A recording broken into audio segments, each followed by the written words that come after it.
پہلی رکعت میں سورۃ الناس پڑھ لی تو کیا کریں؟ پہلی رکعت میں سورہ ناس پڑھی تو دوسری رکعت میں کون سی سورت پڑھیں گے؟ نیز اگر وتر کی پہلی رکعت میں سورہ فلق اور دوسری میں سورہ ناس پڑھی تو تیسری میں کون سی سورت پڑھیں گے؟ محمد سالم صاحب انڈیا سے۔ محمد سالم صاحب، صحیح سالم بات تو یہ ہے کہ ترتیب سے صورتیں پڑھا کریں، اور ترتیب سے، جیسے پہلی رکعت میں سورہ فلق تو دوسری میں سورہ ناس۔ لیکن اگر کسی نے اس کی ترتیب کے خلاف بھی کر لیا تو کوئی گناہ نہیں ہے، خاص طور پہ جب بھولے سے ہو جائے۔ تو اگر کسی نے بھولے سے پہلی رکعت میں سورہ ناس پڑھ لی ہے تو بہتر تو یہ کہ دوسری میں بھی سورہ ناس ہی پڑھے، لیکن اگر وہ سورہ فلق بھی پڑھ لیتا ہے تو بھی ٹھیک ہے۔ بہتر یہ ہے کہ سورہ ناس دوبارہ ریپیٹ کر لے اگلی رکعت میں۔ اور اگر وتر کی پہلی رکعت میں سورہ فلق اور دوسرے میں سورہ ناس پڑھی تو تیسری میں سورہ ناس پڑھ لے، دوبارہ پڑھ لے، نہیں تو قل ہو اللہ پڑھ لے دوبارہ، تو اس میں کوئی ایشو نہیں ہے۔ بہتر ہے ترتیب سے پڑھیں، اگر غلطی سے ترتیب آگے پیچھے ہو گئی ہے تو بھی کچھ نہیں ہوتا اس سے۔ کیونکہ اگر ماں باپ کے حقوق ہیں، دوستوں کے حقوق ہیں، تو اللہ کے سب سے زیادہ ہونے چاہیے۔ تو وہ غیر مسلم جو مسلمان ہوا نا، اس نے بتایا کہ سب سے پہلے تو 5 نمازیں ہیں بھائی، ہم اگر اللہ کو مانیں تو اللہ سے ریلیشن تو ہو۔ تو یہ اسلام ہے جو ہمیں 5 دفعہ مسجد میں لے کر آتا، اور لاتا کتنے بہترین اسٹائل کے ساتھ ہے، کیسے بہترین انداز کے ساتھ لاتا ہے اسلام۔ یہ بھی ہو سکتا تھا کہ خام خواہ کی قربانی دلوائی جاتی کہ 5 دفعہ تم نے الٹے لٹکنا ہے تاکہ پتہ چل جائے تمہارا اللہ سے کیا ہے، ریلیشن ہے۔ تو یہ بھی تو قربانی ہوتی کہ نہیں ہوتی؟ لوگ دلوا رہے ہوتے ہیں۔ فوج میں نا، جب ہم جو این سی سی کی ٹریننگ کی ہے نا کالج میں، تو وہ فوجی صوبے دار ہمیں ٹریننگ دیتے تھے، تو وہ یہ ثابت کرنے کے لیے کہ میں آفیسر ہوں، بعض دفعہ خام خواہ میں ڈنڈ پہ لو بیٹھ، چلو بھائی فوجیوں میں ہوتا ہے نا، تاکہ آفس کے آرڈر کو فالو کرنے کا جذبہ پیدا ہو۔ اب ڈنڈ پیل رہے ہیں، ہمیں پتا تھا بھائی یہ ڈپس لگانے پڑیں گے آپ کو، ٹھیک ہے نا۔ وہ کہتا ہے جب کھڑے ہو کر دوبارہ لگاؤ، تو یہ سکھایا جاتا ہے فوجیوں قربانی کا جذبہ پیدا کرنے کے لیے۔ تو اللہ میاں ایسے بھی کر سکتے تھے کہ بس الٹے لٹک جاؤ، ٹھیک ہے نا، 5 ٹائم قربانی دلوائی ہے، لیکن ایسے طریقے سے دلوائی ہے کہ اس میں ہمیں روحانی سکون ملے، اس میں ہمارا اللہ سے ریلیشن قائم ہو، اس میں ہمیں لطف اور مزہ آئے، ہماری دنیا بھی سدھر جائے اس سے۔ ہمیں حکم دیا سب سے پہلے فجر کی نماز رکھی تاکہ مسلمان صبح دیر سے اٹھنے والی قوم نہ بنے۔ اللہ میاں یہ بھی کر سکتے تھے کہ پہلی نماز 11 بجے، دوسری نماز شام 3:30 بجے، 4-5 نمازیں ایسے کر دیتے۔ جہلم والی سرکار نے تو کر دی، فجر رکھی ہے اور ظہر کے بارے میں بولا ہے کہ عصر سے 20 منٹ پہلے آپ ظہر عصر پڑھ لیں، اور غروب آفتاب ہوتے ہی مغرب عشاء بھی اکٹھی پڑھ لیں۔ تو یہ عملی طور پر 2 نمازیں ہوئی ہیں، ٹھیک ہے نا۔ 5 نمازوں کا مطلب ہوتا ہے اپنی تمام مصروفیات کو دوبارہ سے فارغ کر کے نماز کے لیے آنا۔ ظہر میں آپ سارے کام چھوڑ کے آتے ہو، پھر واپس چلے جاتے ہو، پھر عصر میں الگ سے آتے ہو، پھر واپس چلے جاتے ہو، پھر مغرب میں الگ سے آتے ہو، پھر واپس چلے جاتے ہو، پھر عشاء میں الگ سے آتے ہو۔ یہ 5 دفعہ قربانی دلوائی جا رہی ہے۔ اگر اس طرح سے نمازیں اکٹھی کرنے کا اسلام میں حکم ہوتا تو 3 دفعہ قربانی ہوتی، 5 دفعہ قربانی نہیں ہوتی۔ دیکھو ہم ظہر سے پہلے 4 سنتیں پڑھتے ہیں اور 4 فرض پڑھتے ہیں، ان سنتیں پڑھنے میں کوئی قربانی ہوتی ہے ہمیں؟ اس لیے کہ تو نماز کے لیے آئے ہوئے ہی ہیں نا۔ تو اگر ہم 4 فرض کے ساتھ 4 عصر بھی پڑھ لیں تو عصر کی قربانی تھوڑی ہی پھر یہ۔ تو 5 نمازوں کا مطلب ہی 5 ٹائم پہ آنا ہے۔ اس میں شاپنگ واپنگ ہی تو رکاوٹ بنتی ہے، اور آپ نے شاپنگ کے لیے کہہ دیا ہے اہل حدیث۔ حالانکہ اہل حدیث یہ مانتے نہیں ہے، لیکن یہ اس کی عادت ہے جہلم والی سرکار کی کہ کسی بھی مسلک میں کوئی بھی الٹا فتویٰ دے رہا ہوگا نا تو اس الٹے مولوی کو لا کے ہائی لائٹ کر کے مسلک کو بدنام کرنا۔ تو ایک اہل حدیث کا وہ چلایا کہ ایک اہل حدیث کہتے ہیں کہ میں جب 12:30 بجے شاپنگ کے لیے جاتا ہوں نا اپنی بیوی کو لے کے، تو 12:30 بجے ظہر کے ساتھ کیا پڑھ لیتا ہوں؟ یہ جہلم والی سرکار کا کلپ میں نے خود اپنے کانوں سے سنا ہے کہ 12:30 یا 12 بجے جیسے ہی ظہر کا وقت داخل ہوا تو ظہر کے ساتھ فوراً کیا پڑھ لیتا ہوں؟ عصر۔ حالانکہ قرآن میں سورہ نور اللہ کیا کہتے ہیں؟ رجال لا تلہیہم تجارت ولا بیع عن ذکر اللہ واقام الصلاۃ۔ مسجدوں میں ایسے لوگ ہوتے ہیں کہ ان کو تجارت اللہ کی یاد اور نماز سے غافل نہیں کرتی، بزنس ہی اللہ کی یاد، اور اللہ فرماتے ہیں مسجدوں میں ہوتے ہیں۔ پتہ چلتا ہے کہ کہاں آگے پڑھنی ہوتی ہے، جماعت سے بھی اور اپنے ٹائم پہ بھی۔ اور اسی شاپنگ کو آپ نے ذریعہ بنا لیا 2 نمازیں اکٹھی کرنے کا، اثر گول کر دیا آپ نے۔ یہ ہے تفقہ اور بصیرت، سمجھتے ہو؟ اور اس نماز کا اجر خراب کیا ہے جس کی سب سے زیادہ تاکید قرآن بیان کر۔ تو خیر، تو کیسا ریلیشن ہے؟ جلدی سے بات کو سمیٹ کے میں ختم کرتا ہوں۔ سب سے پہلے اللہ کیا کہتا ہے؟ مسلمان اپنے مسلم ہونا ثابت کرنے کے لیے کہ میرا اللہ سے ریلیشن ہے، اللہ نے کہا کہ 5 ٹائم نماز پڑھنی پڑے گی۔ اور یہ 5 ٹائم نماز کیوں رکھی ہے پتہ ہے آپ کو؟ کیونکہ وقت میں بہت بڑی تبدیلی ہوتی ہے. اللہ کہتے ہیں جب بھی اس کائنات میں بڑی تبدیلی ہوگی تو سب سے پہلے میرے سامنے سجدہ کرو گے, اس کے بعد اپنے کاموں میں لگو گے. تبھی تو قرآن کہتا ہے اقیم الصلاۃ لدلوک الشمس الی غسق اللیل, نمازوں کو قائم کرو دلوک شمس, سورج ڈھلکنے کے وقت, الی غسق اللیل, اور راتوں کے اندھیروں میں. تو غسق اللیل میں 2 نمازیں آ گئیں, مغرب اور عشاء, یہ دونوں رات کی نمازیں ہیں. لیکن ان دونوں کے اوقات میں بڑا فرق ہوتا ہے. مغرب میں فل اندھیرا نہیں ہوتا لیکن روشنی بھی نہیں ہوتی, بہت زیادہ وقت میں تغیر ہو جاتا ہے. اور غسق جو ہے لیل جب انتہائی درجے کی ہوتی ہے تو وہ عشاء کا وقت, جب بالکل کیا ہو جاتا ہے, اندھیرا. آگے اللہ کہتے ہیں وقرآن الفجر, اور پھر فجر کا وقت بالکل ڈیفرنٹ ٹائم ہوتا ہے. مغرب کا وقت باقی اوقات سے بالکل مختلف ہے. سورج ڈھل گیا, غروب ہو گیا, لیکن ابھی روشنی ہے, اندھیرا شروع نہیں ہوا. پھر گھپ اندھیرا ہو گیا. یہ کیا ہے؟ یہ بڑا تغیر ہو رہا ہے زمین کے اندر. تغیر سمجھتے ہو؟ تبدیلی, چینجنگ, آسان لفظ استعمال کرنا چاہیے مجھے بھی. بڑی چینجنگ آ رہی ہے ٹائمنگ میں, اور اس سے انسان کے جذبات میں اور احساسات میں بڑا فرق پڑتا ہے. ظہر کا تو فجر کا وقت بالکل ڈیفرنٹ ہے, ابھی دن طلوع ہونے والا ہے. پھر سورج ہوتے ہوتے جب ڈھلکتا ہے نا, بالکل بلندی پہ پہنچ کے تیز تپتی ہوئی دھوپ ہوتی ہے, جس کو اللہ دلوک شمس کہہ رہے ہیں. دلوک کہتے ہیں ڈھلکنا. تو سورج کا جو ڈھلکنا ہے نا, بلندی پہ جا کے لڑکنا نیچے, اس کو کیا کہتے ہیں؟ اس میں اللہ نے 2 نمازوں کا ذکر کر دیا, ظہر اور عصر. اس لیے کہ دلوک جو معتدبی ہوتا ہے, گاڑی اردو پھر استعمال کر رہا ہوں, معتدبی قابل ذکر دلوک, وہ ایک عصر میں ہوتا ہے, ایک ظہر میں ہوتا ہے. میں نے وہ کلپ ریکارڈ کروایا تھا نا عاقب سعید کو کہ 5 نمازیں اپنے ٹائم پر ہیں, اور یہ قرآن کی عیسائی سے ثابت ہے کہ نمازوں کے 5 ٹائم ہیں, 3 ٹائم کی نمازیں قرآن میں نہیں ہیں. تو اس پہ میں نے کہا تھا کہ دلوک شمس ہے نا, سورج کا ڈھلکنا, تو معتدبی ڈھلکنا, قابل ذکر ڈھلکنا ایک ظہر کے وقت ہوتا ہے, ایک عصر کے وقت. کیونکہ عصر کے وقت 45 پہ آ جاتا ہے, اور ظہر کے وقت بلندی پہ جا کے ڈھلکتا ہے. تو اس کے نیچے کے لوگوں کے کمنٹس آئے ہوئے تھے کہ اگر قرآن کا یہ مطلب ہے ڈھلکنے کے وقت, تو پھر تو ہر وقت سورج ڈھلک رہا ہے.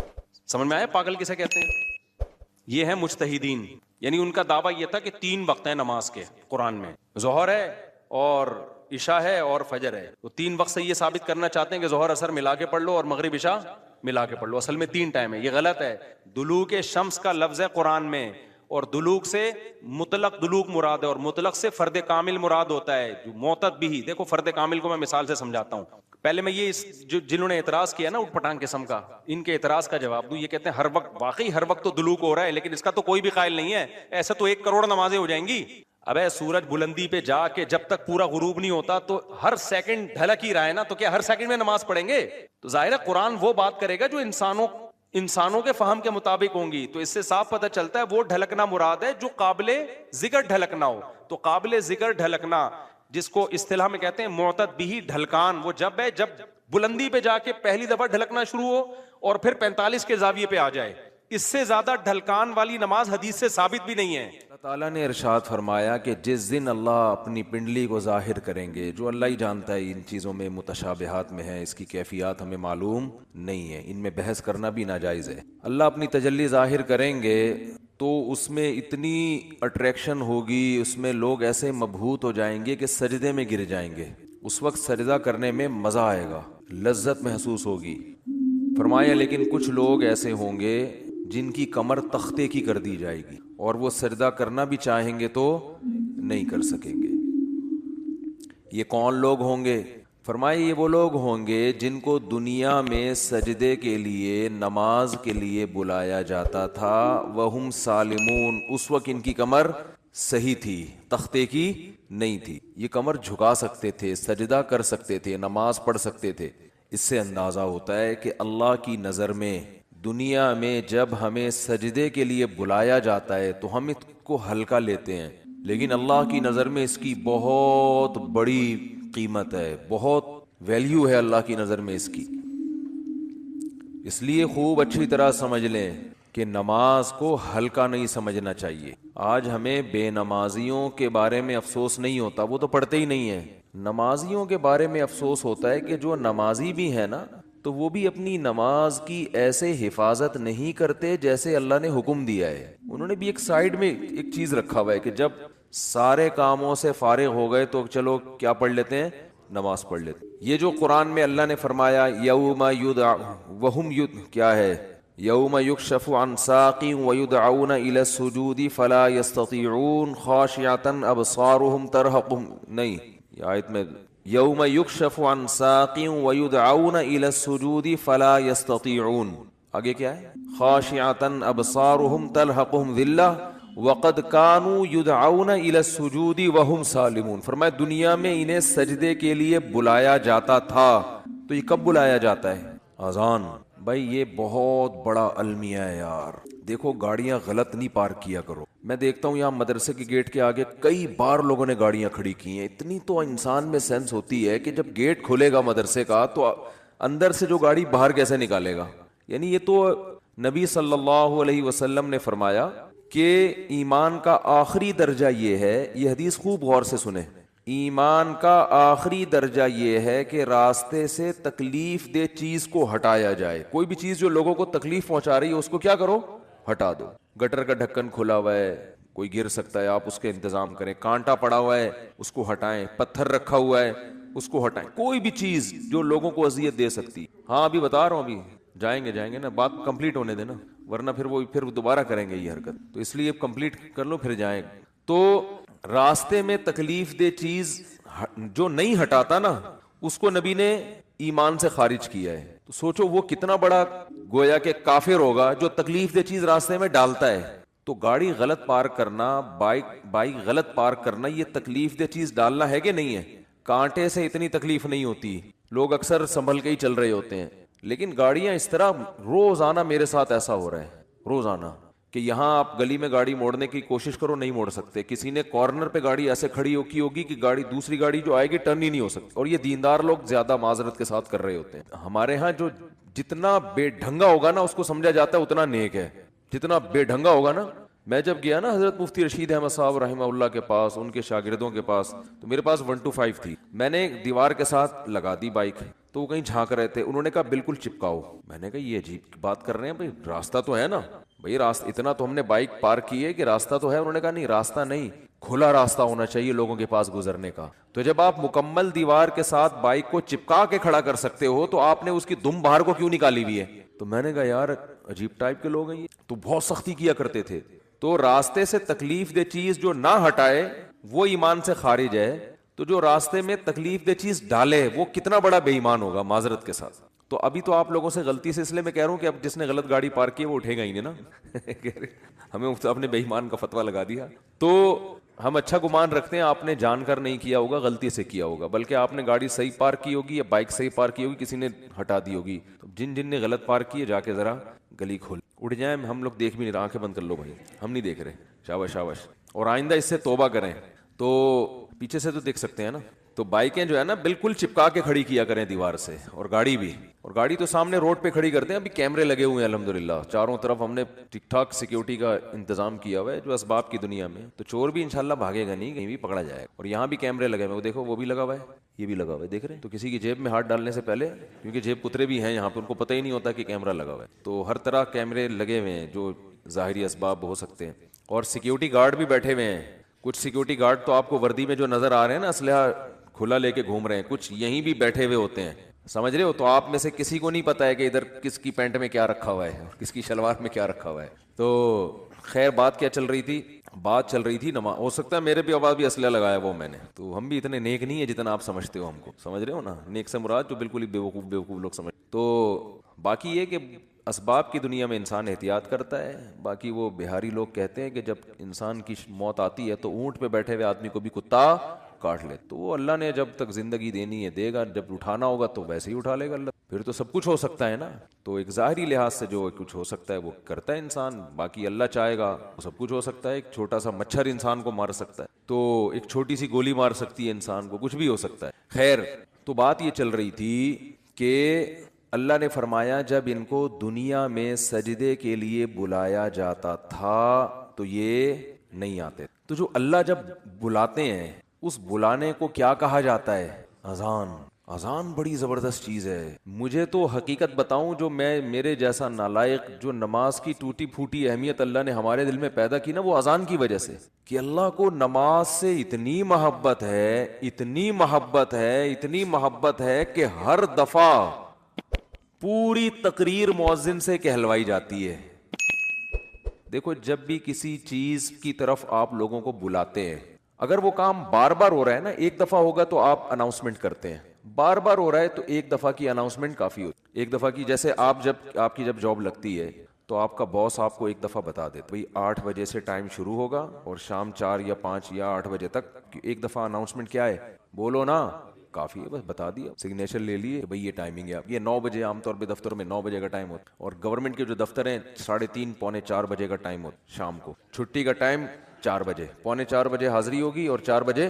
بعض دفعہ تو آنے کا ٹائم 4 بجے ہوتا ہے, جانے کا صبح 9 بجے ہوتا ہے واپس, یعنی الٹا بھی چل رہا ہوتا ہے, جو پریکٹیکلی ہو رہا ہے نا کہ اس ٹائم پر آئے کہ جب جانے کا ٹائم گزر چکا تھا.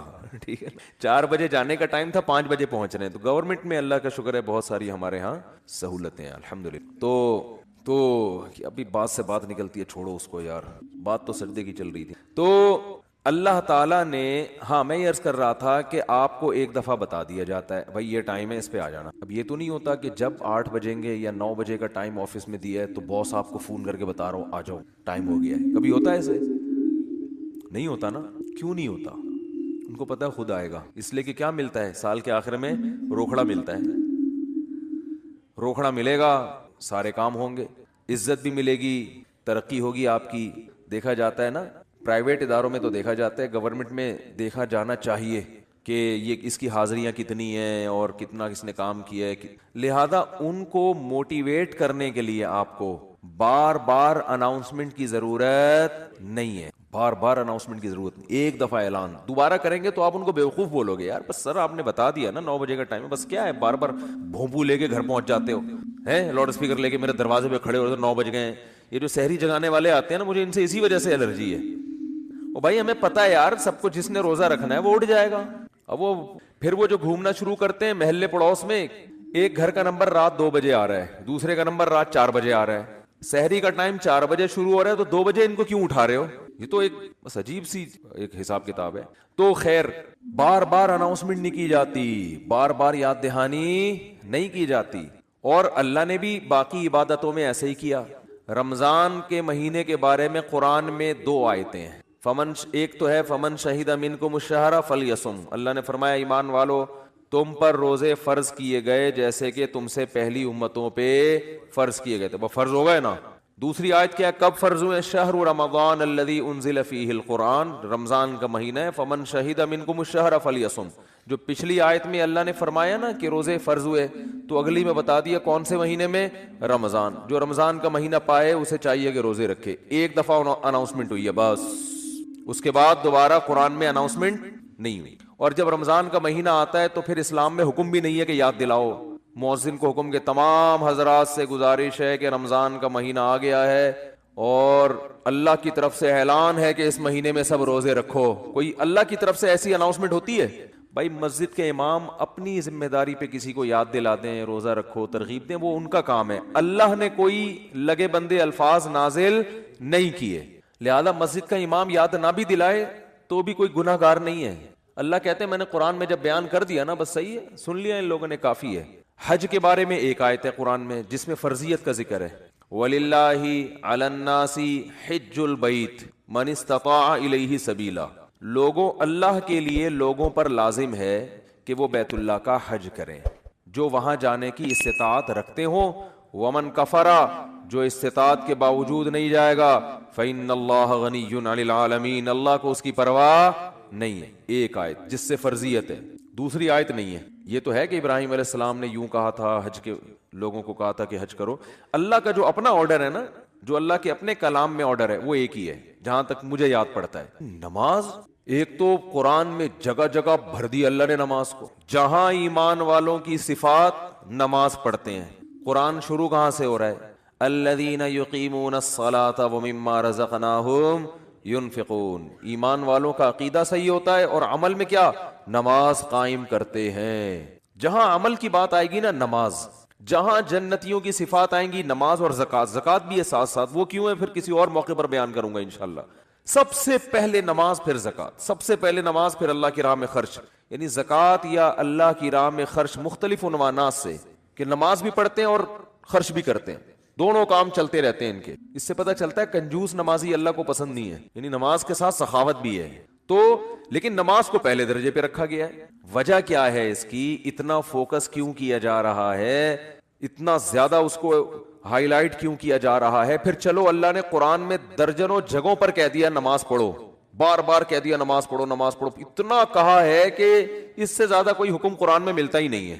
چلو اتنا زیادہ کہہ دیا, اب تو بار بار اناؤنسمنٹ کی ضرورت اور بھی نہیں ہے نا, اب تو بالکل ہی ضرورت نہیں ہے. دیکھو آپ کے باس نے آپ کو بلایا دفتر اور آپ سے کہا کہ 9 بجے آپ نے پہنچنا ہے, ایک دفعہ کہہ, اس کے بعد پھر آپ کو کہا میں دوبارہ کہہ رہا ہوں 9 بجے آپ کی ٹائمنگ شروع ہو جاتی ہے. سمجھ میں آ گئی بات؟ آپ نے کہا پھر تیسرے دفعہ کہہ رہا ہے میں بتاؤں کتنے بجے ٹائم ہے آپ کا؟ 9 بجے. 10 دفعہ جب کہہ دے گا نا 9 بجے, اب جب 9 بجیں گے تو آپ کو یاد نہیں دلائے گا, وہ کہے گا میں نے 10 دفعہ اسی لیے کہہ دیا تھا کہ دوبارہ مجھے یاد دلانے کی ضرورت نہ پڑے.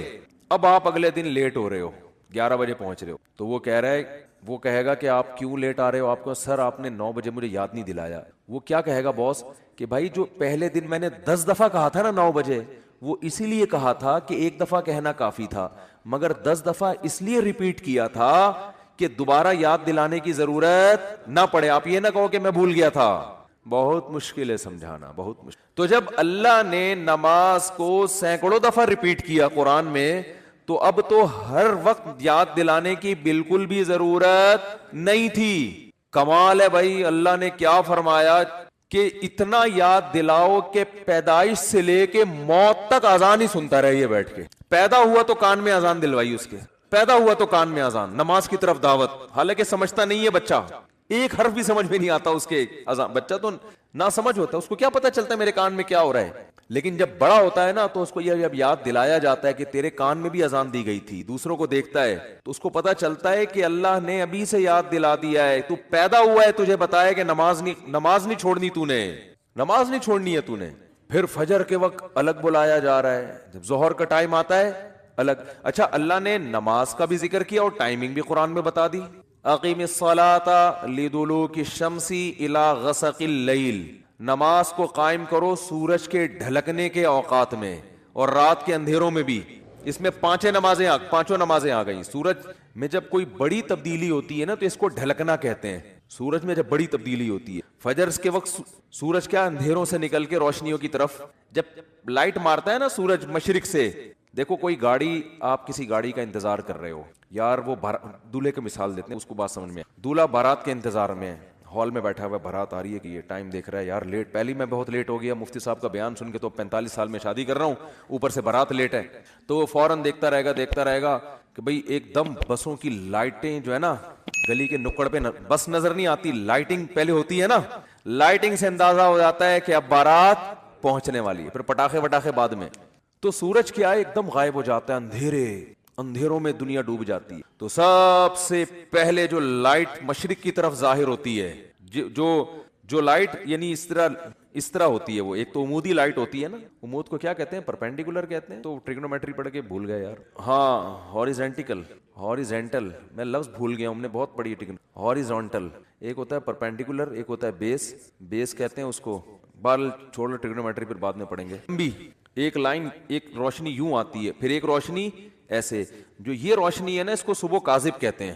صبح کاذب, یہ جھوٹی صبح ہے, یہ اس کی علامت نہیں کہ سورج آ رہا ہے ابھی. اس کے بعد جب ایک دم افق پہ مشرق یعنی مشرق کی طرف آسمان کے کنارے پہ جو ایسے لائٹ پھیلتی ہے نا, یہ وہ والی لائٹ ہے جو بارات آتے وقت ٹرک جو بس مارتی ہے نا لائٹ, اب یہ آ گئی ہے. اس سے پہلے تو کوئی سگریٹ پی رہا تھا یا کیا کر رہا تھا. تو اس کو کہتے ہیں صبح صادق, سچی صبح. وہ پہلے والی صبح سے دھوکا ہوتا ہے کہ شاید سورج نکل رہا ہے, وہ اس لیے اس کو صبح کاذب کہا جاتا ہے. اور اس کے بعد آتی ہے صبح صادق. تو وہ جو لائٹ مشرق کی طرف پھیلتی ہے نا ایسے لمبائی میں, وہ اس کی علامت ہوتی ہے کہ وہ اندھیرے ختم, ایک دم سورج ایک ڈھلکنا شروع ہو رہا ہے نا, ایک دنیا میں ایک بہت بڑی چینجنگ آ رہی ہے. تو اللہ نے فرمایا جیسے ہی دنیا میں یہ چینجنگ آئے گی, تبدیلی آئے گی اس سے, سورج کے ڈھلکنے سے, تم نے کیا کرنا ہے اس موقع پر؟ نماز قائم کرنا ہے, اپنے رب کو یاد کرنا ہے, میرا رب مجھے رات کے اندھیروں سے نکال کے دوبارہ. کتنی بڑی خدا کی قسم, یہ سورج کا طلوع ہونا اتنی بڑی نشانی ہے اللہ کے وجود کی. ایتھیس اور ملحد پاگل ہوتے, مجھے لوگ کہتے ہیں ملحدوں پہ کو معاف کر دیں, بیان نہ کریں آپ, بہت بیان ہو گیا ملحدوں پر، لیکن بھائی کیسے یار چھوڑ دیں؟ اتنی بڑی خدا کی نشانیاں دیکھ کر جو بدبخت کہتے ہیں یہ آٹومیٹیکلی ہو رہا ہے. اور یار ایسا سسٹم، اتنا ایندھن اس کے اندر، ایسی روشنی، کیسا جیسے آپ تکے کو گھماتے ہیں نا جب پکاتے ہیں، کوئلے پہ جب تکا پکاتے ہیں ادھر سے پک گیا اب کیا کرو، گھماؤ، یہ خود بخود گھومتا ہے؟ گھمانا پڑتا ہے. یا ایسا سسٹم لگانا پڑے گا کہ گھومے. وہ سسٹم کوئی لگا کے دیتا ہے. تکے میں خود بخود اتنی عقل نہیں ہوتی کہ کروڑوں سال میں ترقی کرتے کرتے ایسا بن گیا کہ آٹومیٹک گھومنا خود بخود ہی شروع. یہاں سے پک گیا اب یہاں سے پکاؤ ہے بھائی، یہاں سے تو پک گیا اب کیا کرو، اب یہاں سے پکاؤ مجھے. تکا خود بخود کروڑوں سال میں بھی اتنا ذہین نہیں ہوتا. تو یہ سورج اور زمین اتنے ذہین کیسے ہو گئے کہ سورج گیا اور پوری دنیا کو لائٹ دیتا دیتا ساری دنیا میں کی فصلیں اگاتا، وٹامن ڈی پرووائڈ کرتے کرتے کرتے کرتے ابھی سورج امریکہ والوں کو نواز رہا ہے. اس وقت یہاں رات ہو رہی ہے نا، امریکہ میں دن ہے. سورج وہاں جا کے گوروں کو وٹامن ڈی دے رہا ہے، ان کی فصلوں میں جان پیدا کر رہا ہے. ہمارا نمبر ابھی، ہم تکے کی وہ والی سائڈ ہے جو انگارے کے دوسری طرف گئے ہوئے ہم لوگ. بھئی یہاں سے تو زمین پک گئی ہے، اب اس کو تھوڑا سا اندھیرے میں رکھو، اس کو پکانے کی ضرورت نہیں ہے. اب میرے اس طرح پکانے کی باتیں کرنے سے ایتھیس کو تپانے کا کام ہو رہا ہے. حقیقت ہے نا، جب سورج پکا رہا ہے اور ایتھیس ہمیں تپا رہا ہے، خود بھی تپ رہا ہے الٹی باتیں کر کے. تو یہ بھائی کیسا خوبصورت نظام ہے یار. سورج کا جو طلوع ہے نا، خدا کی قسم یہ اللہ کی بہت بڑی نشانی ہے. لاکھوں کروڑوں سال ہو گئے سورج کی حرکت میں کوئی تبدیلی نہیں ہو رہی. کتنا بڑا آگ کا ایندھن ہے، آگ کا ایندھن زمین سے لاکھوں گنا بڑا. اتنی آگ، اتنا ایندھن کہاں سے آ گیا؟ اسٹیل مل میں جو ایندھن جس سے لوہا پگھلایا جاتا ہے یہ آٹومیٹکلی پیدا ہو گیا، یہ اس کو پیدا کیا گیا ہے. یہ تو ڈالا جاتا ہے نا اس میں بھٹیوں کو جلانے کے لیے. سورج میں کہاں سے آ گیا؟ اتنی آگ برسا رہا ہے. اور ایسی لائٹ ہے اس کی کہ آپ جب سورج کی روشنی ہوتی ہے آپ کے ہزار وولٹ کے بلب فیل ہو جاتے ہیں، اس کو پتہ ہی نہیں چل رہا ہوتا کہ جل رہے ہیں کہ بجھ رہے ہیں. تو کیا تناتا ہوا شان کے ساتھ مشرق سے نکلتا ہے. تو اللہ نے کہا ابھی نکلنے سے پہلے پوری دنیا کا نظام چونکہ چینج ہو رہا ہے، اندھیروں سے ڈوب کے تم روشنیوں کی طرف آ رہے ہو.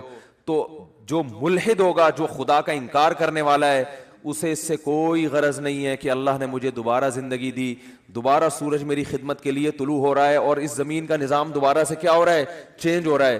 وہ تو پڑا ہوا خواب خرگوش کے مزے لیتا رہے گا. کافر خدا کو یاد نہیں کرے گا. اور جو خدا کو مانتے ہیں، جو مشرک ہیں، وہ مندروں میں جا کے بتوں کے سامنے جھکیں گے، حالانکہ وہ تو خود پیدا کیے ہوئے ہیں ان بتوں کو اللہ نے. تبھی قرآن کہہ رہے لا تسجدوا للشمس ولا للقمر، سورج اور چاند کی خدمت کو دیکھ کے ان کو سجدہ مت کرو. واسجدوا للہ الذی خلقہن، سجدے کے لائق وہ خدا ہے جس نے سورج اور چاند کو بنایا ہے. ہندو کہتا ہے گائے ہماری بڑی خدمت کرتی ہے، گائے ہماری ماں ہے، ہمارا بھگوان ہے. او بھائی جس خدا نے گائے کو تمہاری خدمت کے لیے بنایا ہے وہ ہے تمہارا اصل بھگوان، وہ ہے تمہارا اصل معبود. یہ گائے بنی نہیں ہے، بنائی گئی ہے. ایک میکینک نے گاڑی بنا کے آپ کو گفٹ دے دی، گاڑی کا شکریہ ادا کر رہے ہو آپ ہیں؟ بے وقوفی ہے یا نہیں ہے؟ ایک سائنٹسٹ نے گاڑی بنائی اور آپ کو دے دی، لو بھائی چلاؤ. ریوو بنائی، ریوو اس لیے کہہ رہا ہوں کہ مثال تو اچھی دینا آدمی. میں نے کہا ہے نا کہ دیکھو بعض لوگ دیکھو غریب ہونا تو کوئی برائی ہے نہیں. ہمارے نبی صلی اللہ علیہ وسلم دنیا کے مسکین تھے. سوچ کا غریب ہونا کیا ہے؟ نقصان دہ. اس لیے میں انڈے والے برگر کی مثال نہیں دیتا، مثال ہمیشہ زنگر برگر کی ہوگی. کیا کھاؤ بے شک انڈے والا برگر، جیب میں دیکھو پیسے ہیں تو انڈے والا کھا لو. زنگر کے ہیں تو لیکن مثال ہمیشہ کس کی دو؟ زنگر کی. مثال اچھی گاڑی کی دینی چاہیے. اور اس میں ایک اور حکمت بھی ہے جو کبھی اور کسی اور وقت بتائیں گے انشاءاللہ. تو آپ کو کسی نے، کمپنی نے ریوو دے کے نا آپ کو گفٹ دے دی، لے بھائی. اب آپ کیا کر رہے ہو کہ ریوو کا شکریہ ادا کر رہے ہو. تمہارا بہت شکریہ، تم میری زندگی میں آئی، تم مجھے بٹھا کے گھماتی ہو اور تمہاری وجہ سے میری عزت ہو رہی ہے. تو بات یہ چل رہی تھی کہ آپ کو کسی نے ریوو گفٹ دی، یا آپ کو کسی نے گاڑی گفٹ دی، یا آپ کو کسی نے کوئی بھی ہدیہ دیا، انڈے والا برگر کھلا دیا، آپ برگر کی تعریفیں کر رہے ہو، برگر کا شکریہ ادا کر رہے ہو. تو ہندو یہی کر رہے ہو بھائی، گائے تم پر احسان نہیں کر رہی، احسان اس ذات نے کیا جس نے اس گائے کو بنایا. تو خدا کہہ رہا ہے کہ نہ ملحدوں کی طرح خدا کا انکار کرو کہ یہ خود بخود ہو رہا ہے، اور نہ مشرکین کی طرح اصل خدا کو چھوڑ کر بنی ہوئی چیزوں کو پوجنا شروع کر دو. اسلام کتنا بیلنس کرتا ہے، کیسی اعتدال والی بات کرتا ہے. لا تسجدوا للشمس ولا للقمر، سورج اور چاند کو سجدہ مت کرو ان کی خدمت کو دیکھ کے. واسجدوا للہ الذی خلقہن، اس ذات کو سجدہ کرو جس نے ان کو بنایا. یہاں بھی سجدے کا ذکر ہے، نماز میں ہوتا ہے سجدہ. تو اللہ نے کیا فرمایا؟ اقیم الصلاۃ لدلوک الشمس، سورج کے ڈھلکنے. یہ سورج سے نا زمین کا بڑا سسٹم ہے. سورج کو بڑا قرآن نے پروٹوکول دیا ہے. قرآن نے اپنی نشانیوں میں اگر میں یہ کہوں کہ جتنا سورج کو پروٹوکول دیا ہے شاید کسی اور نعمت کو نہیں دیا، تو شاید میری یہ دعویٰ غلط نہیں ہوگا. تبھی تو سورج سے نمازوں کے اوقات رکھے گئے ہیں. روزہ بھی سورج دیکھ کے ہوتا ہے. سورج غروب ہوگا تو روزہ افطار ہوگا، سورج طلوع ہونے سے پہلے روزہ بند ہوگا. نمازیں سورج کے اوقات پر. تو یہ کیا ہے؟ اس لیے کہ دلوک کہتے ہیں ڈھلکنا. تو اللہ نے ڈھلکنے کے اوقات اس لیے رکھے کہ اس وقت دنیا میں بڑی بڑی تبدیلیاں آ رہی ہوتی، بڑی بڑی تبدیلیاں. رات کے اندھیرے دور ہونا شروع ہو جاتے ہیں. بہت بڑی چینجنگ دنیا میں آتی ہے جس کا پوری دنیا پہ بھی اثر پڑتا ہے، آپ کی باڈی پہ بھی اثر پڑتا ہے، پوری دنیا کے نظام پہ اثر. وہ کیا ہے؟ سورج کی جو کرنیں ہیں، مشرق سے بھی سورج کے طلوع ہونے کا ٹائم ہوا ہے. آپ کو روشنی دیکھ کے اندازہ ہو جاتا ہے کہ اب صبح ہونے والی ہے اور اس زمین کے نظام میں تبدیلی آنے والی ہے. تو عقل مند لوگ کیا کرتے ہیں؟ اللہ نے فرمایا اس موقع پر تم نے کس کو یاد کرنا ہے؟ اللہ کو یاد کرنا ہے. کس طرح؟ جس طرح اللہ کہتا ہے میں بتاؤں گا اس طرح یاد کرنا ہے. کیونکہ اگر اللہ نہ بتاتا کس طرح یاد کرنا ہے، پھر ہم عبادت کے وہ طریقے نکال لیتے جو غیر مسلموں نے نکالے ہوئے ہیں. عجیب عجیب. جب انسان کو پتہ نہیں ہوتا نا کیسے عبادت کرنی ہے تو لوگوں کی رائے پہ چھوڑ دیا جاتا. فرض کریں اسلام کہتا بھائی صبح صبح سورج کے طلوع ہونے سے پہلے، صبح صادق کے بعد تم نے عبادت کرنی ہے. کیسے کرنی ہے؟ ہر آدمی اخپل طریقے سے کرے.